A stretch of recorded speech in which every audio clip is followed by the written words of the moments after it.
Wow, this is loud. Very warm welcome to the 6th Silbersalz Festival.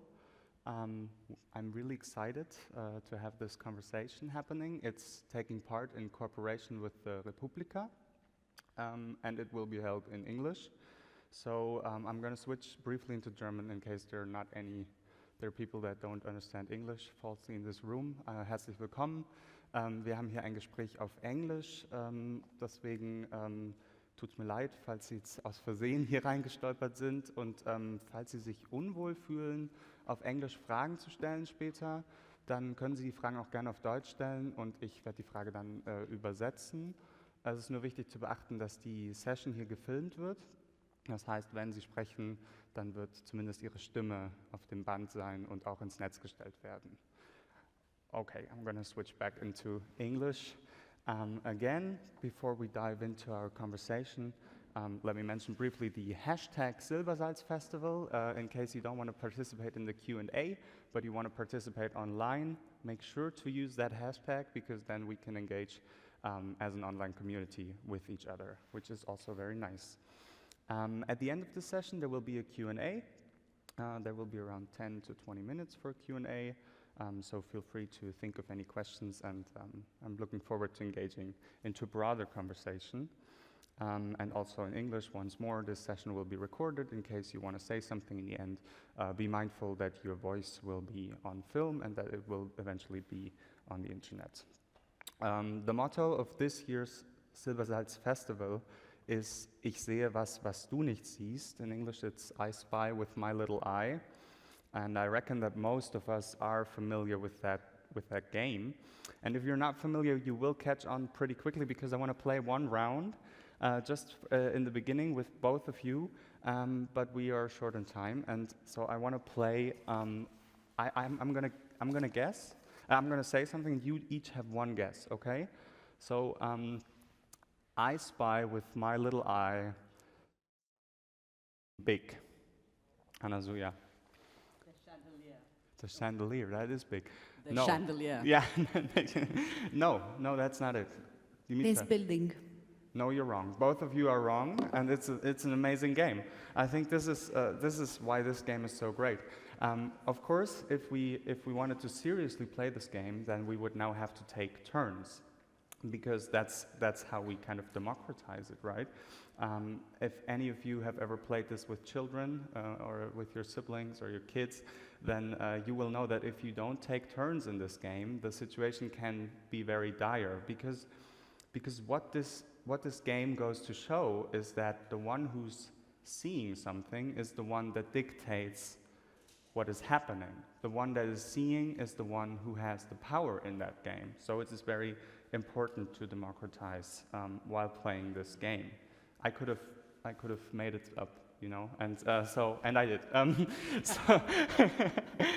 So you yeah. weren't actually thinking of anything in particular. I wasn't. No, I wasn't. I'm trying to be a straight white man on this stage, you know. Yeah. So today we want to look at ourselves as social agents, and we want to ask the question: whose perspectives shape our world views? So we will talk about seeing as a way of power, but of course the eye is not the only epistemic instrument that we have at our disposal. So seeing here describes attention between, or it's a tension between being seen and seen that circumscribes the space that we all live in, right? Seeing has to do with spaces, and of course there are different epistemic tools that tackle this problem. And for this discussion, I'm joined by two very special guests. I'm going to briefly introduce you. This is Anasuya Sengupta. She's the co-director of the multilingual Whose Knowledge campaign, which helps marginalized groups put their knowledge on the internet. Prior to this, she was working at the executive team of the Wikimedia Foundation, and for over 25 years, she's led initiatives in the Global South and internationally to work towards a feminist present and future of love, justice, and freedom. And she was also one of the editors of the book Defending Our Dreams, Global Feminist Voices for a New Generation. In 2018, She received the Internet and Society Award from the Oxford Internet Institute, and I'm going to stop here because there would be so much more to say. Feel free to add anything in our conversation if necessary. And on my left is Dimitra Andritsou. She is Deputy Director at Forensis, a research agency that uncovers government and corporate offenses.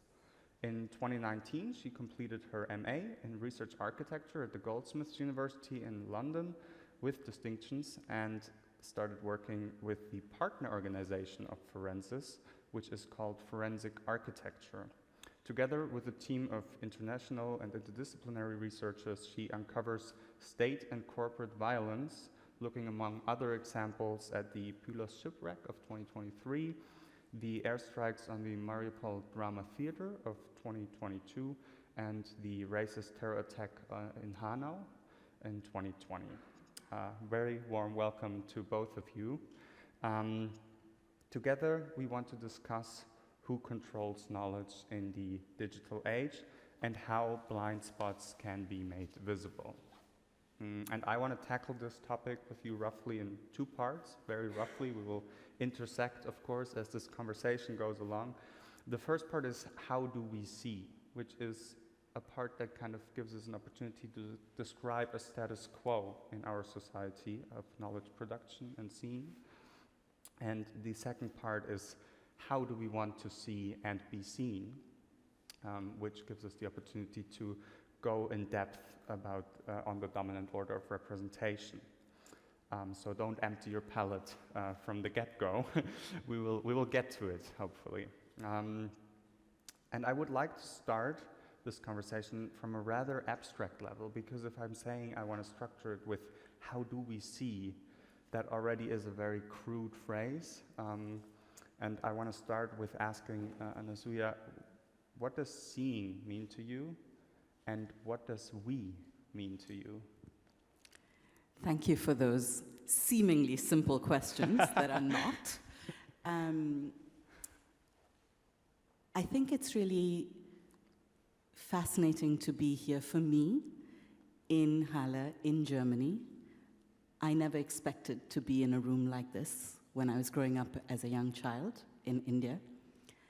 And part of the ways to think about the many ways to see and know and be and do is to understand how we imagine and how our imaginations are often limited by the places we come from, the contexts we come from, the histories we come from, the resources we get, the opportunities we're offered, and then our own personalities in all of this as a mix.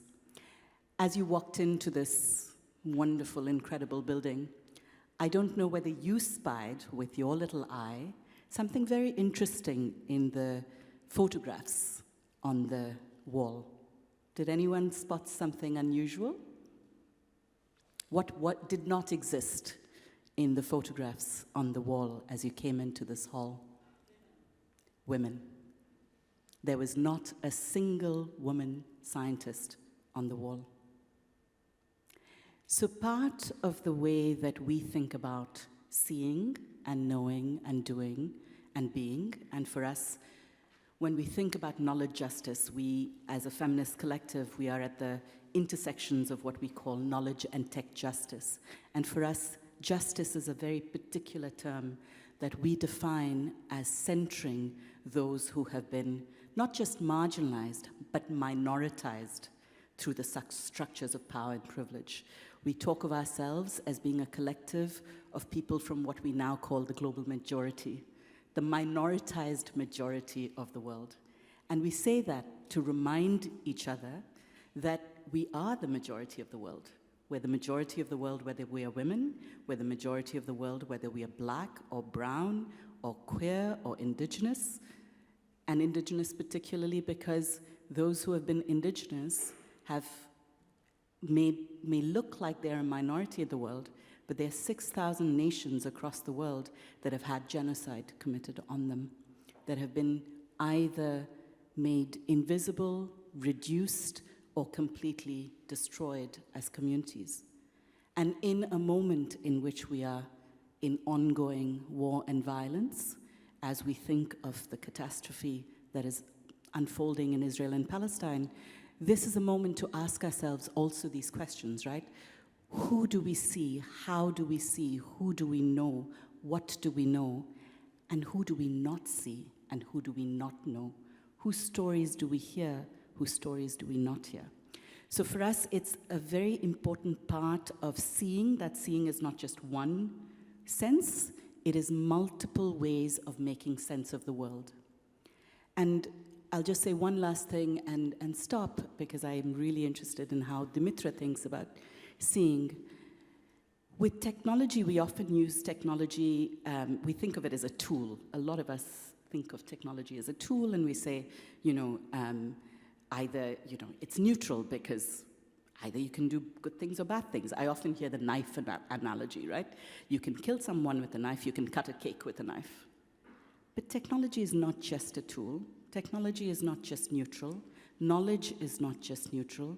Knowledge is deeply sociopolitical. Technology is deeply sociopolitical. And one of the ways we try and explain tech is to think about it like architecture. And I'm going to say that and hand it over to the architect in the room, because it's like building a home. We build a home to our imagination. We see something, we feel something in building a home. But then as we inhabit that home also has impact on how we live. And so tech as architecture is one of the key ways in which we think about how our histories and knowledges come online, which histories and knowledges come online and how, and whose histories and knowledges get more or less visibilized, invisibilized, valorized, demonized, hidden, and seen. Thank you very much. Dimitra, seeing, what does that mean to you? First of all, I want to say that I very much echo everything, every single word that Anasuya said. For me, to see is to bear witness. And to bear witness is a political act. And however, it is not enough to see. To see does not equal bear witness, right? So there are steps there that need to be made from seeing to bearing witness to something, because bearing witness bears also responsibility. And I think about seeing as a verb oftentimes is meaningless, right? Because it's the same thing in how I think between the distinction to hear and to listen. I think there is a great distinction there, because the one requires being active in that moment in understanding the world around you. I think it's also very important to say that, of course, as you see, you're also being seen, right? Or not. And the ways that people see you, personally as a community, etc., of course, are ways that are coded into so many different, through so many different histories, and most often violent histories. And I think it is very important to understand what this verb does when it's not only see, but it's actually bear witness. And I think in our work specifically, we do engage in that mode of witnessing very much. It is in the center of our work. But again, witnessing is not a passive verb, right? It entails much more than just being there at that moment. It entails acting on that moment of witnessing. And I think especially now in the recent decades, where of course there are all these mechanisms of also being seen literally in the means of surveillance, right? So there are times where you actually want to be seen, and there are times where you don't. And this is the right to opacity also. And I think, again, one reason that drives our work is that we know that we are, but I guess that's a difference there, because it's not actually being seen, we're being watched, right? And that's a very different way of seeing. And the way that we are trying to do our work is actually to invert that gaze, right? So when we know that we are being watched, we try to watch the watchers. And in many cases, of course, this is the state institutions that we're talking about. It could also be corporations, predominantly the police, and it's in various institutions. Also, one can say also about the mechanisms of visuality, kind of like surveillance that the police themselves engage with. For example, you see all these body cams. Again, they are not reflecting on themselves, right? But they are watching outside, and they are oftentimes being used as that. And I also want to say that, to go back again to the verb of seeing, there is a lot of difference between being seen and being recognized or being legible. And I think there is, maybe that speaks again to the kind of like oftentimes the meaninglessness of the word, of the verb see, if it doesn't actually situate it within a context. And I think, lastly, I would also like to echo and say that, of course, to be seen, to be recognized, to be legible, means that your history and your experience and your knowledge is recognized and is legible. And when it does not, it of course has, it becomes the history of the world as we know it, right? And especially right now, at the moment that we speak in Germany, in a hostile environment of complete crackdown on Palestinian voices, while there is a genocidal campaign in the making, I think these questions of reflecting upon whose violence is seen, whose is not, whose is legitimated and not, and whose histories and knowledge is legible or not, I think these are crucial questions to reflect upon. Thank you, both of you. You unraveled this very abstract point, and I hope that we can start unpacking it bit by bit, because it is getting very, very complex very quickly. And I would like to start with you were mentioning, Dimitra, that seeing is also bearing witness, and bearing witness is on a very basic level concerned with the question what is seen. And let's start maybe with that what. And that could give us an opportunity to start from your work unpacking this concept that is very complicated. Anasuya, could you tell us what do you see at Whose Knowledge and what do you do? Sure. I might offer, again, because we're in a Academy of Science, offer some data, because data is always good. And recognizing that this is data that may be unseen by many. So I'm going to ask you whether you're surprised by anything I say right now. So about 70% of the world is projected to be digitally connected. That is, about 70% of the world is projected to be able to be online. Are you surprised by this? Did you know this? How many people knew this? Okay. Of those 70%, 3/4 are from the Global South, from Asia and Africa, Latin America, the Caribbean, and the Pacific Islands. Okay. Still surprised? Okay. Of those online, 48% of all women are online, though 21% of men are more likely to be online for longer. Surprise? Really, no.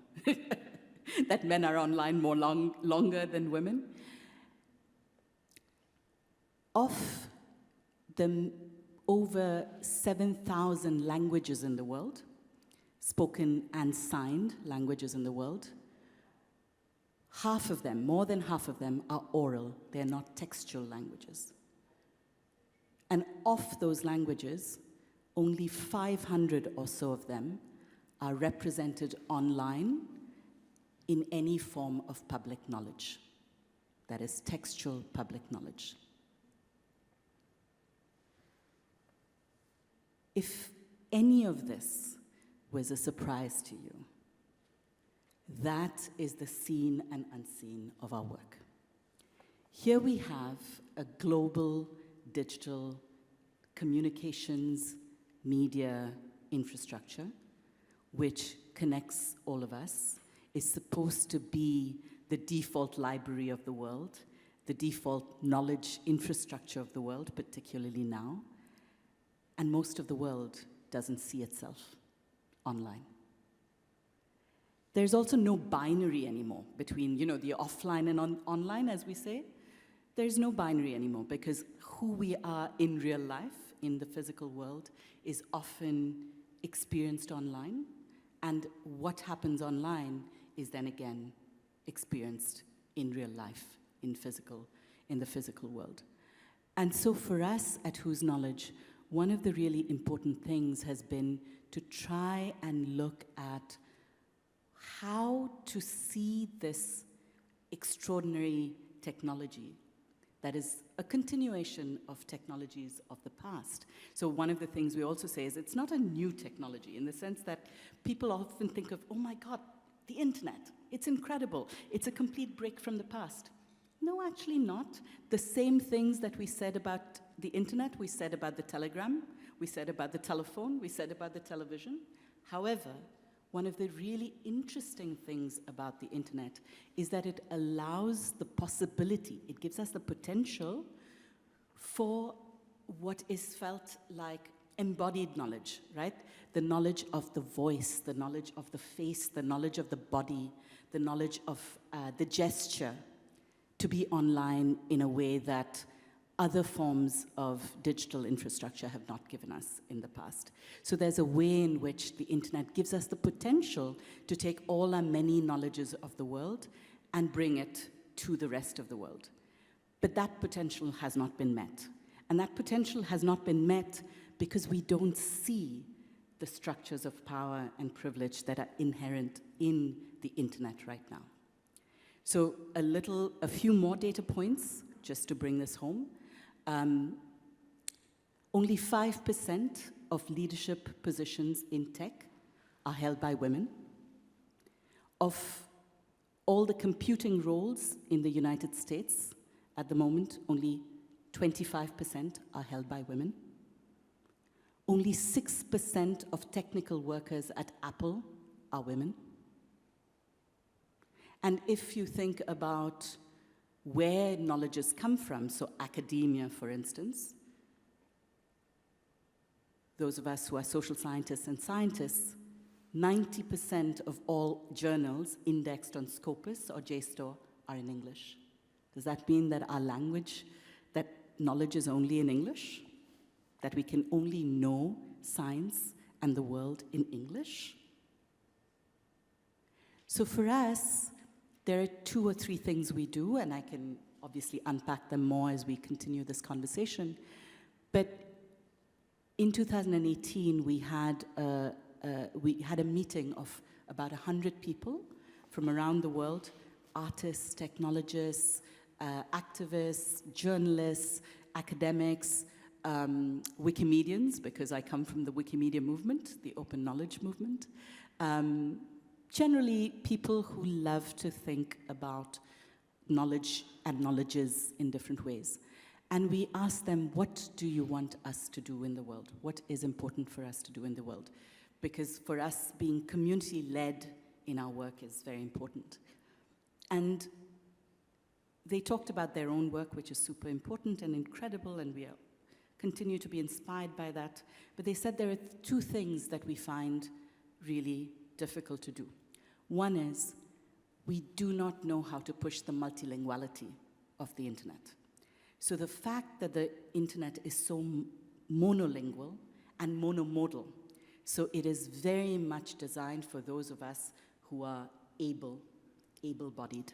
It is not, so even as we think about seeing, it is not designed for those of us who are visually disabled.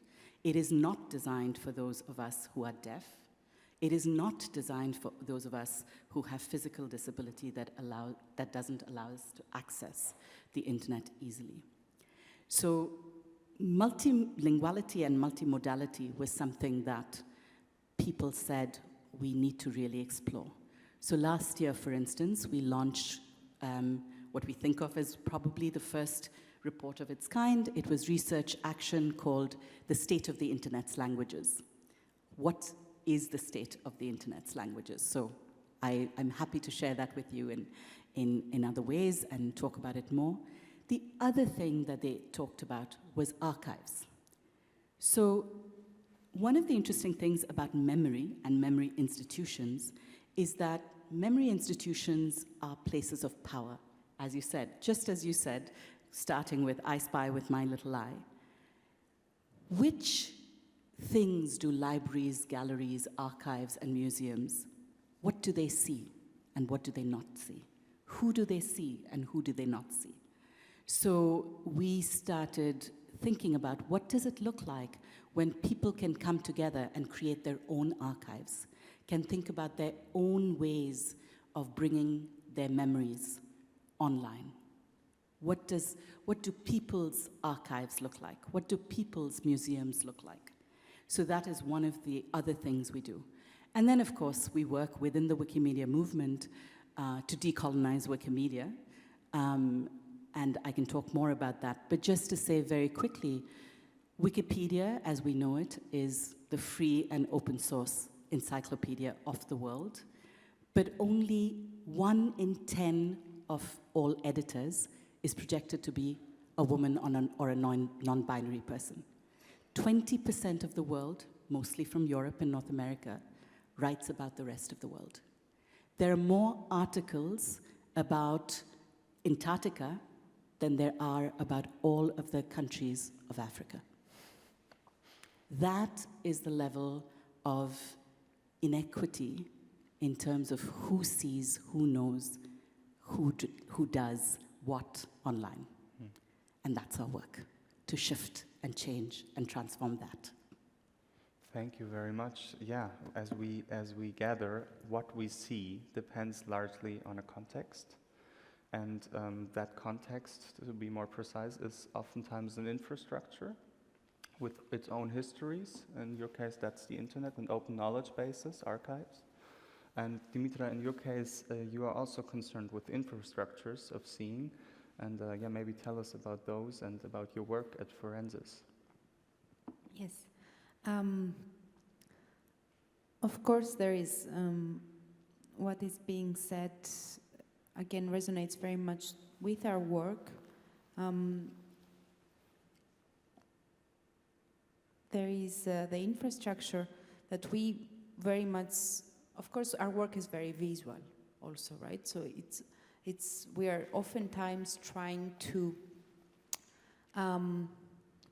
be able to socialize the production of evidence. This is essentially what we do. So we work with the premise of counter-forensics, even though forensic architecture is it has the adjective forensic. Essentially, our practice is one of counter-forensics.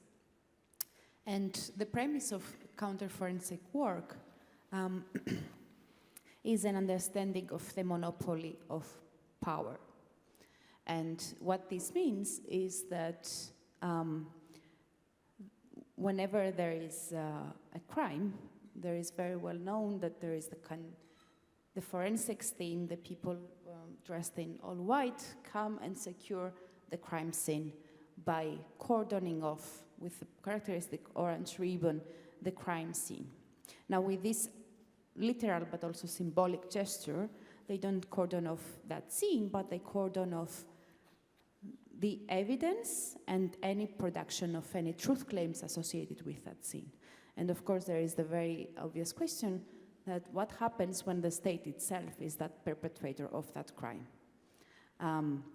So again, to go also back to the title of this panel, The Main Traces of Truth, what happens when we very well know that there is a monopoly on the technology of evidence and a monopoly on the production of truth claims associated with violence that is actually enacted by state and corporate institutions.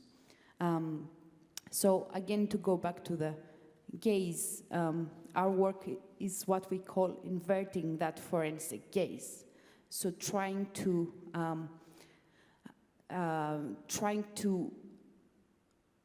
make holes into this veil of opacity that the state institutions hold as the monopoly, and we do that by combining different perspectives of seeing, and that is actually perspectives. What I mean is also the makeup of our team itself. We hold the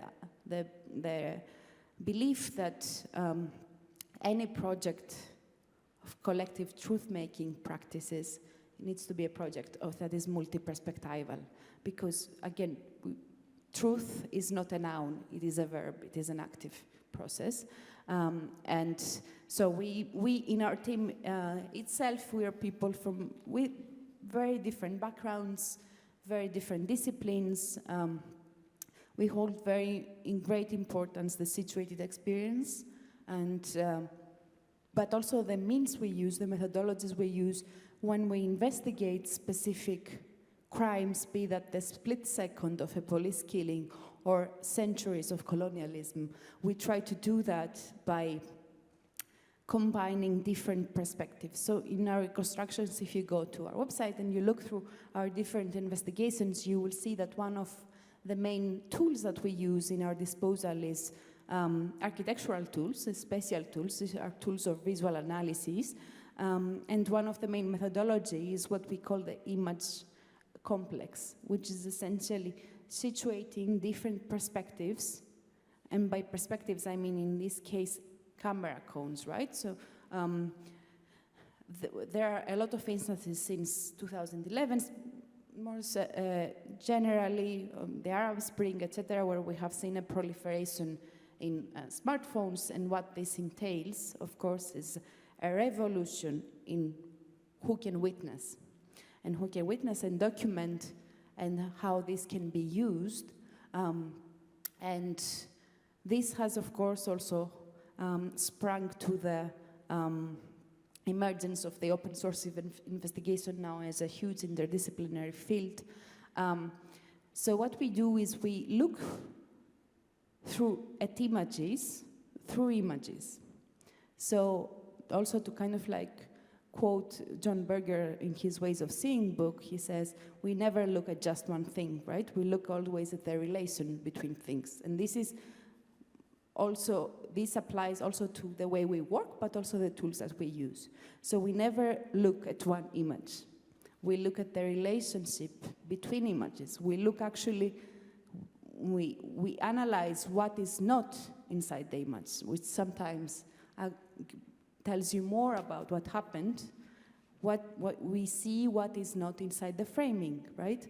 We try to fill the gaps between the specific framing of the image and what is outside of it. So this multi-perspectivity is very important in our work and in what we try to do when we reconstruct any type of incident.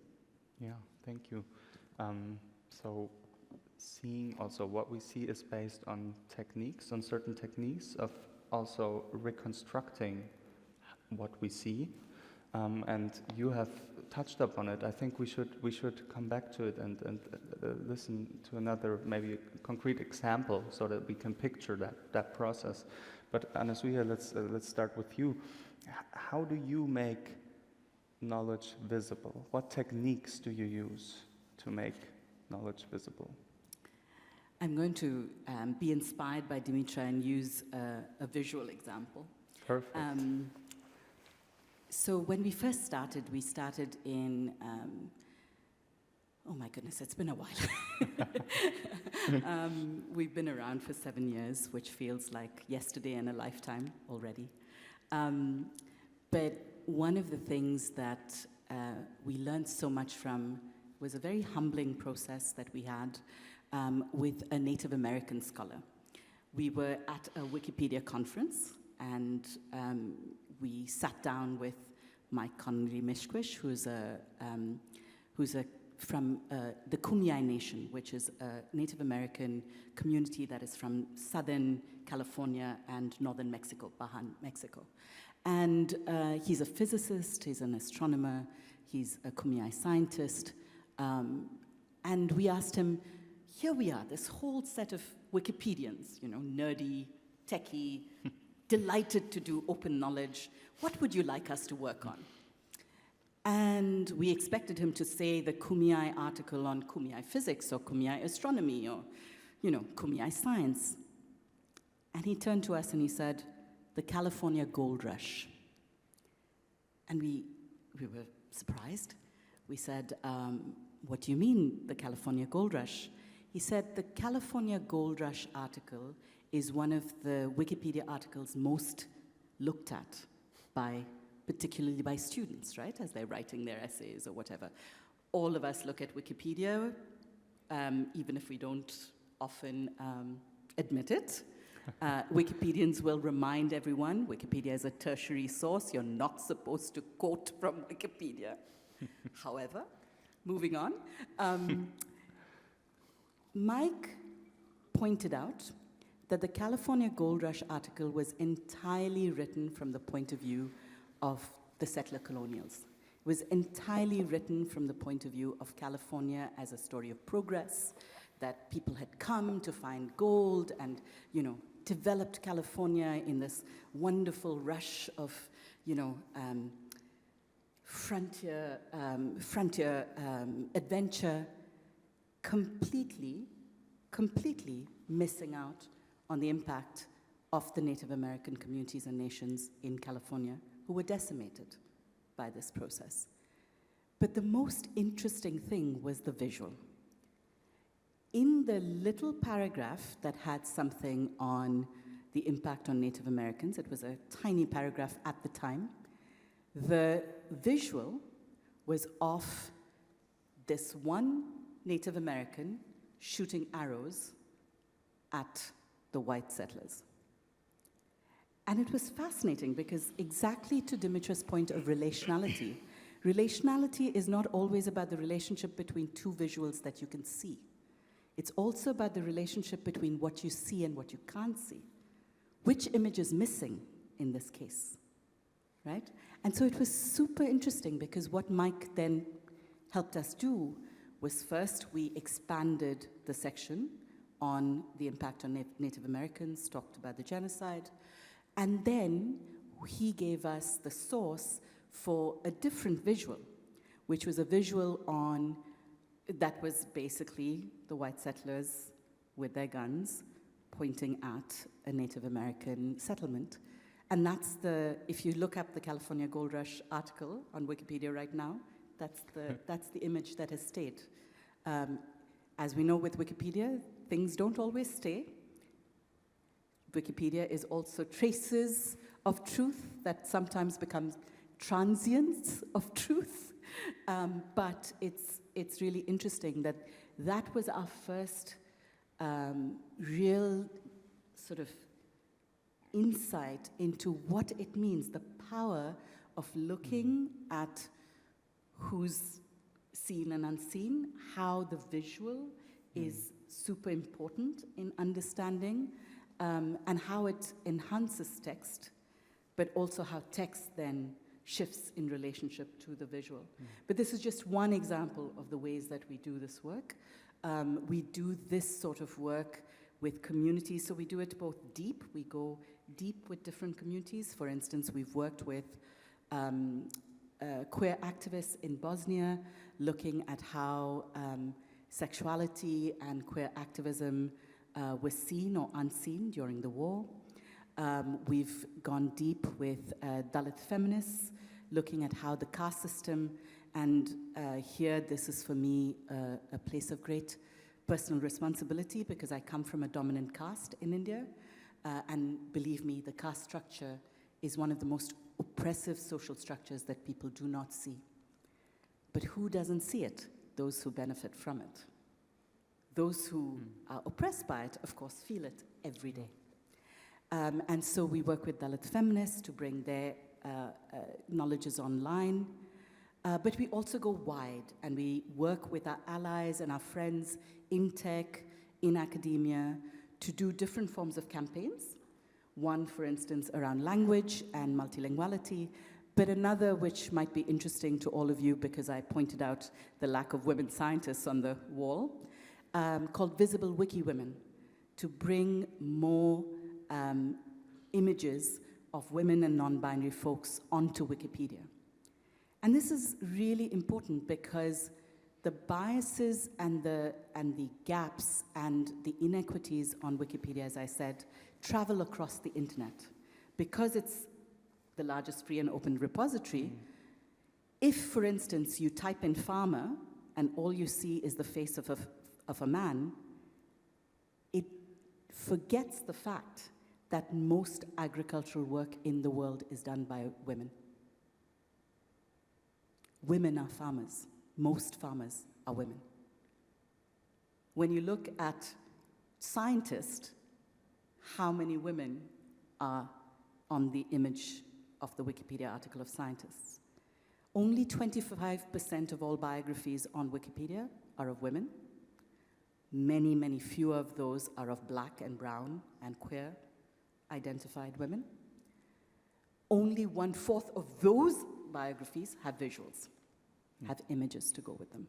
So Visible Wiki Women is our way of working across the world with libraries and archives and museums like the Smithsonian, like the British Library, to bring visuals online for those whose histories are not seen.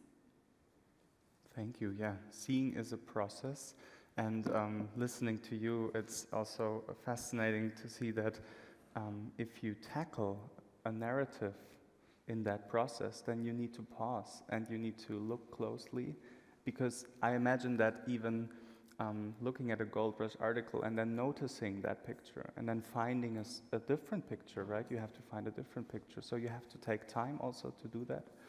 And I'm remembered, this reminds me when I first saw the work of Forensis. Those are videos, and maybe you can talk a little more about that.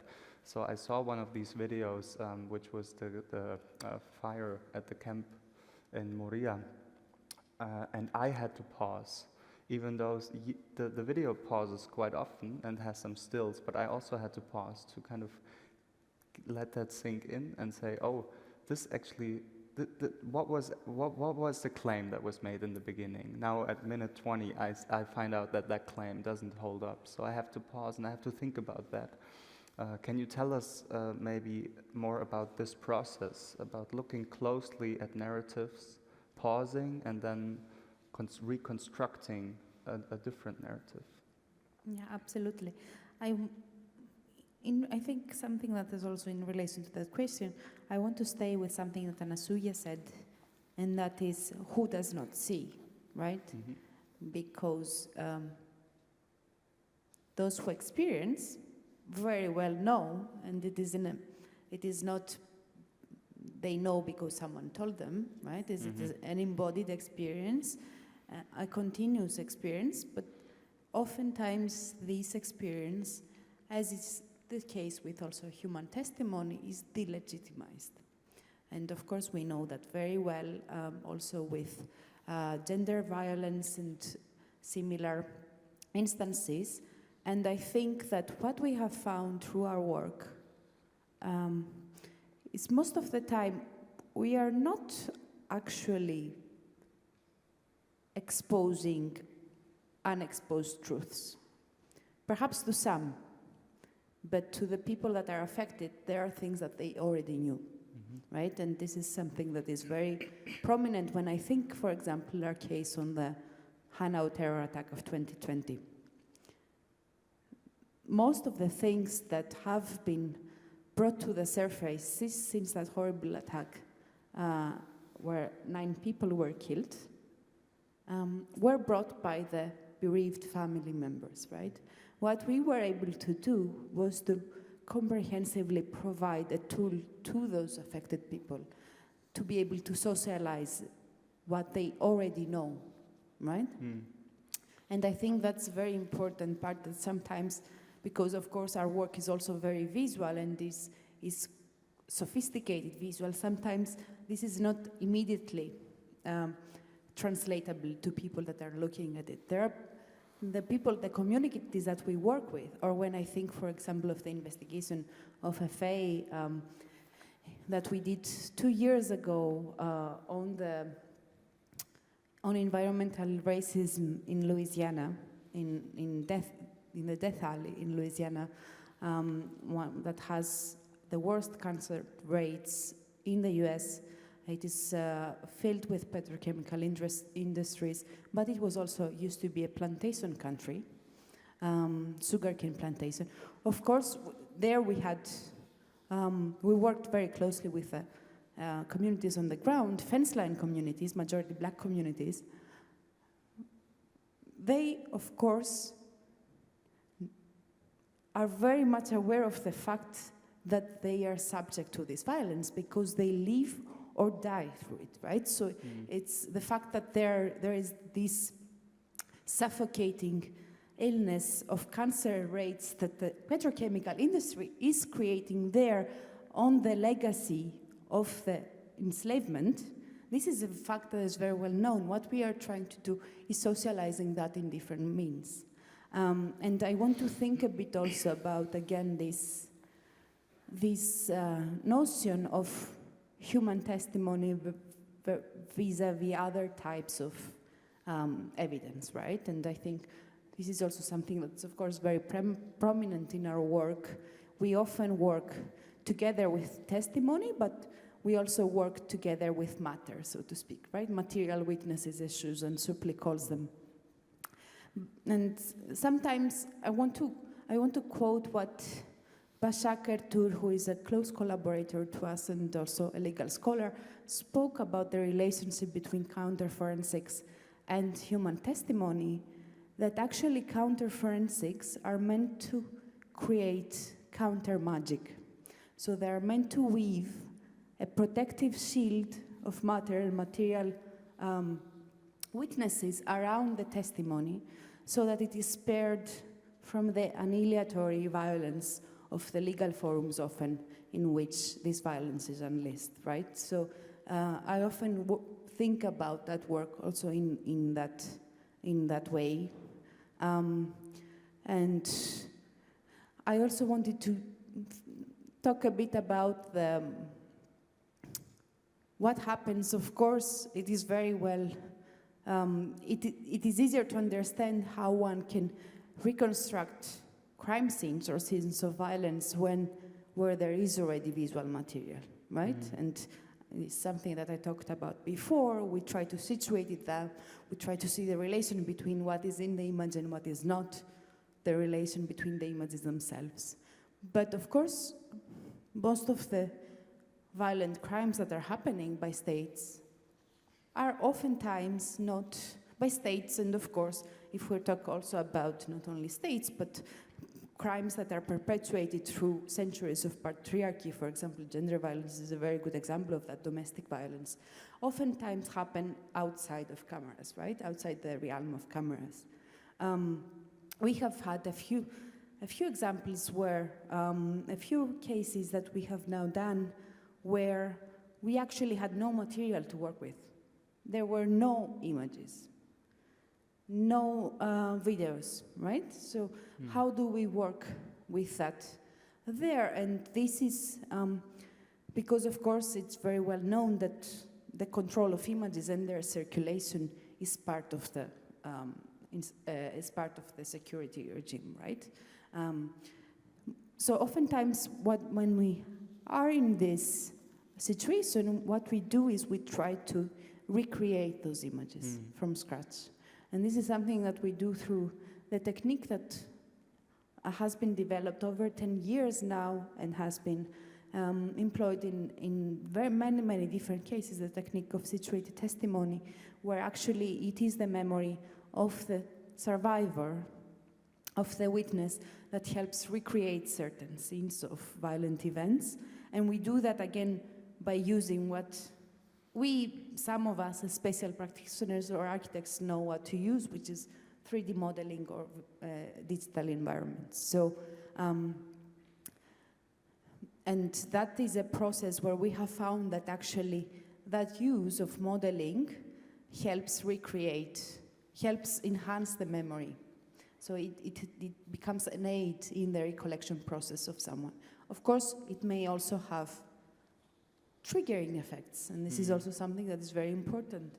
And I also want to say that in those situated testimonies, again, often it is not what is clear that gives us information about what happened.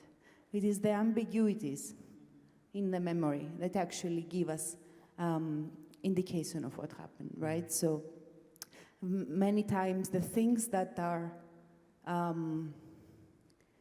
being confused and the lagunas and the mistakes in someone's memory actually speak to the psychological state that led to that moment, right? So again, it is not straightforward that there is a straightforward cut between an error and truth, because memory is memory, right? There is no hard line between what one can remember and what not. Yeah, thank you. This is already almost the end of our conversation on this stage, and I want to open this up so that we can talk together about it and people can ask you some questions. I just want to briefly recap this because I find this very interesting to have both of you on stage. That we have spoken about initially seeing and then what do we see. And we've quickly kind of established that your work intersects on the contexts that it surrounds seeing, on the infrastructures, be that the internet or be that, as in your case, real-life architecture that you use to reconstruct certain narratives that have not been seen. So we touched upon the techniques with what we see. And we have also touched upon the fact that there's a very crucial point is what do we not see? And we have to pause and make sure to reconstruct what we do not see.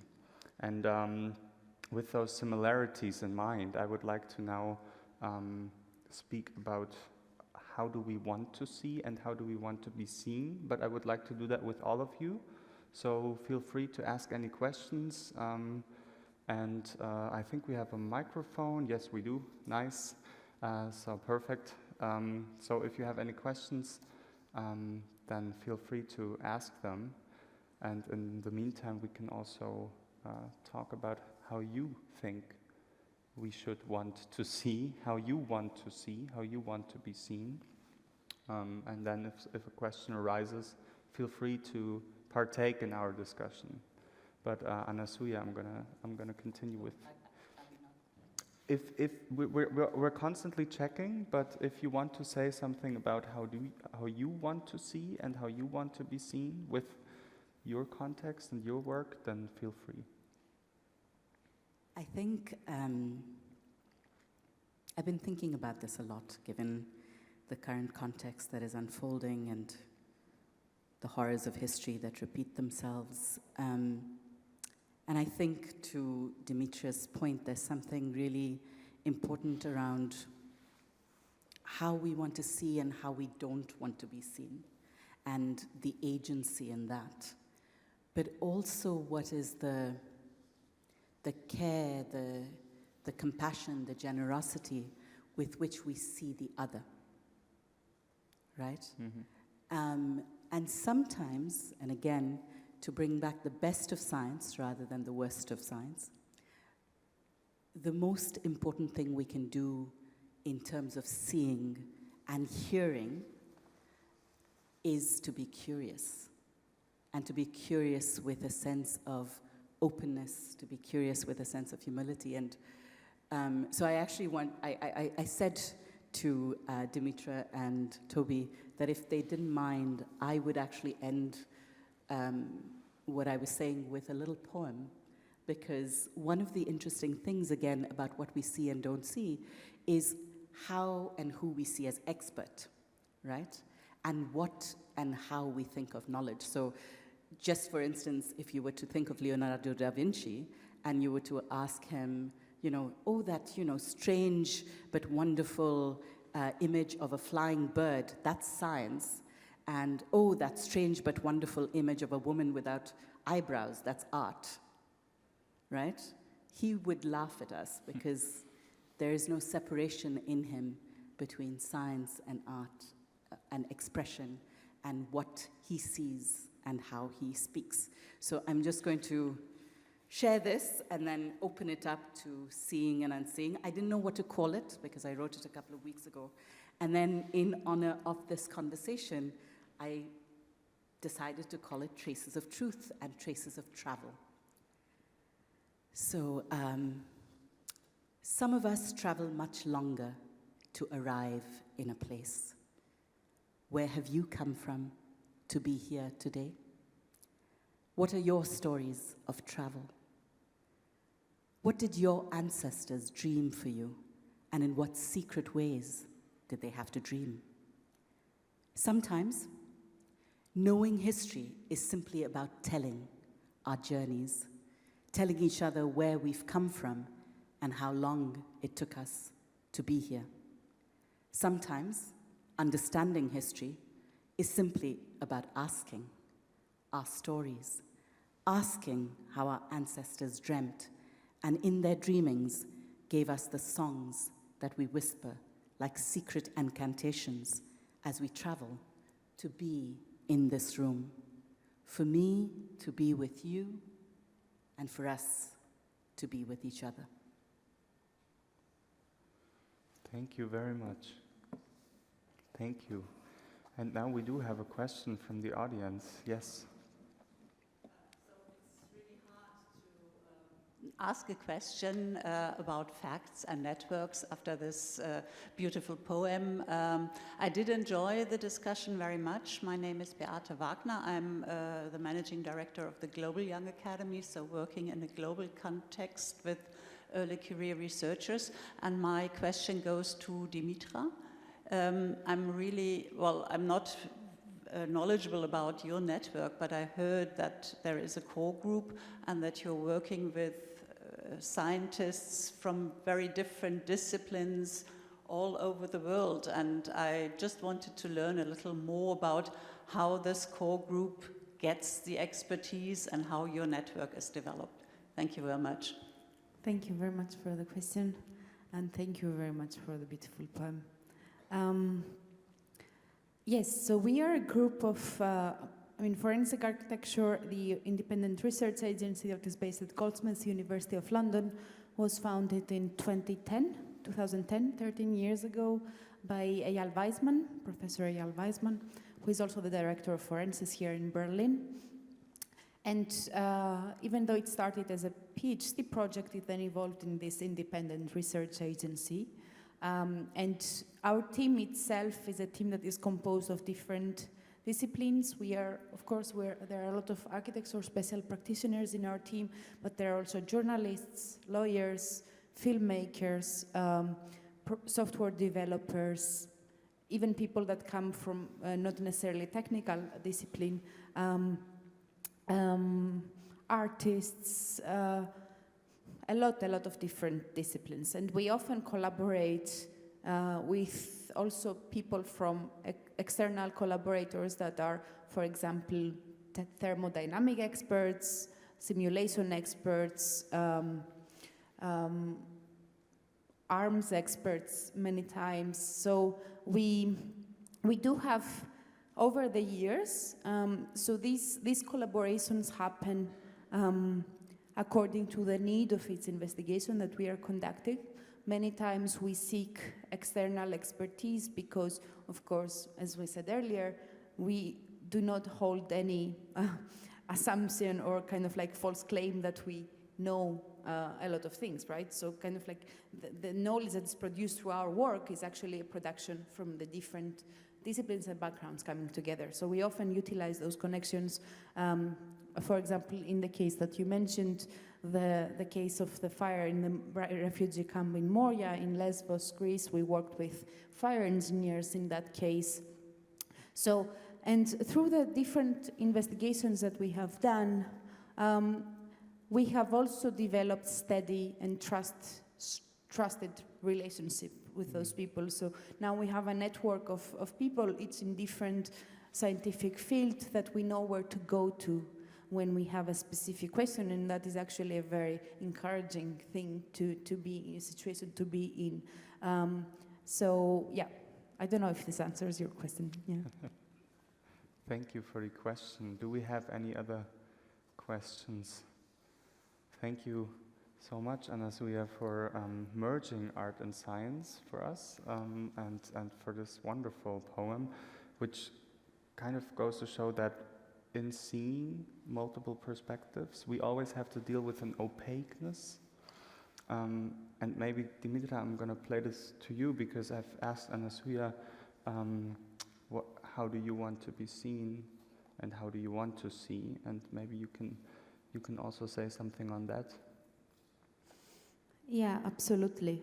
I mean, I think I would echo again something that Anasuya said. Sometimes, if you are going to be seen in the wrong way, then you'd rather not be seen at all, right? So I think this speaks also a lot to, again, the right of opacity that I spoke earlier, which is Glissant's concept. And it also speaks a lot to what we see, because being seen in a certain way is being coded in a certain way, and that, of course, has very material consequences for us. But if we manage to recognize each other in their differences, then you would also want to be seen in that way, right? So I think that's an important thing for me. And again, it's also about being able to stand with each other and bear witness to one's history in all their differences, and which essentially means to me that there is no liberation without all people's liberation, right? So this is a very important thing. Yeah, thank you. Do you have any more questions? Anything at all? Yes, one question I see, yeah, over there. You will get a mic. Thank you. My question would be to Anasuya. You mentioned working with the British Museum in one of your projects. So I wanted to ask, what is your approach at Whose Knowledge to working with partners whose view on knowledge and education don't necessarily align with your own? Mm-hmm. Yeah. That's an excellent question. With caution is the answer. Also, it's complicated is the other answer. We haven't worked with the British Museum as deeply as we have, for instance, with the Smithsonian. One of the ways we have worked with the British Museum is to actually go in and talk about decolonizing the British Museum, which, as you can imagine, went down very well with some and not so well with others. And part of what we've been pushing for is many of the museums and archives in the global north, in Europe and in North America, but particularly in Western Europe, they have the memories of my people. They have the memories of the people of our collective. Most of the histories, the artifacts of history of the subcontinent of India are in the British Museum and the British Library. And often the way that the leadership of those institutions will claim to be progressive is to say, we're putting it into the public domain. Here are all these photographs that we're putting into the public domain. And for those of you who may not be as nerdy about copyright as we are, The public domain is when you have information or artifacts of knowledge that can be freely shared as well as changed. It's basically what is called copyright zero. It's where it's open for everyone to use in whatever way they want. And so they say, yeah, we're opening it up to everyone. But that doesn't come back to the very nuanced conversation we're having here, which is that some of these histories are deep personal histories. In fact, all of them are deep personal histories to many of our peoples. And without understanding what can be shared and how, even openness is not a public good in itself. Because even to ask the question, and these are the questions of power and control, is open for whom, with whom, why, and how. So how do the people whose lives and generations of memory are in these photographs that the British Library are putting out, how have they been able to say to the British Library or the British Museum, this is how we want to have our colonial histories in public domain, shared publicly. So part of it for us is to be very clear about our politics going in, there are no surprises about who we are, as you can see. I mean, Dimitra and I have laid ourselves out. You have no surprises about who we are and how we are in the world. But as we do it, also to recognize that without some of those careful but uncomplicated engagements, we are also not going to be, there's a responsibility we bear as a collective that has some relational power, because we are a collective from the global majority that has access to the British Museum. Most of our communities don't.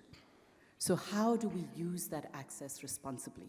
How do we use that with care and not be arrogant about it, but at the same time be very firm about the politics that our communities wish us to hold in that engagement? So that's how we work with many of these mainstream institutions. The one last thing I'll say is that a really important part of resistance and challenge is to reimagine. And I firmly believe that one of the reasons we are in the poly-crisis that we are in at this moment in time is because we have a crisis of imagination. And it's not because people don't imagine. It's about whose imaginations are we allowing to be seen and to be heard and to be centered and to be part of design of our institutions, of our technologies, of our ways of knowing and being. Thank you very much. Thank you for the question. And thank both of you for this discussion. We're at the end of it. I think those were wonderful closing words. Seeing is very, very complicated, and seeing is not only an act, but it is also something that we should ask ourselves, and we should invert to pause and carefully look. So it is a form of listening. And thank you guys for listening. Thank you guys for seeing and for being here. And thank you guys for participating again. And at the Silbersalz Festival, we invite you to take a close look. So the next days, be mindful to the festival, to your surroundings, and I hope to see you at some form or other, at some venue, and I wish you good night and a wonderful evening. Thank you. Thank you. Thank you very much. It was really nice.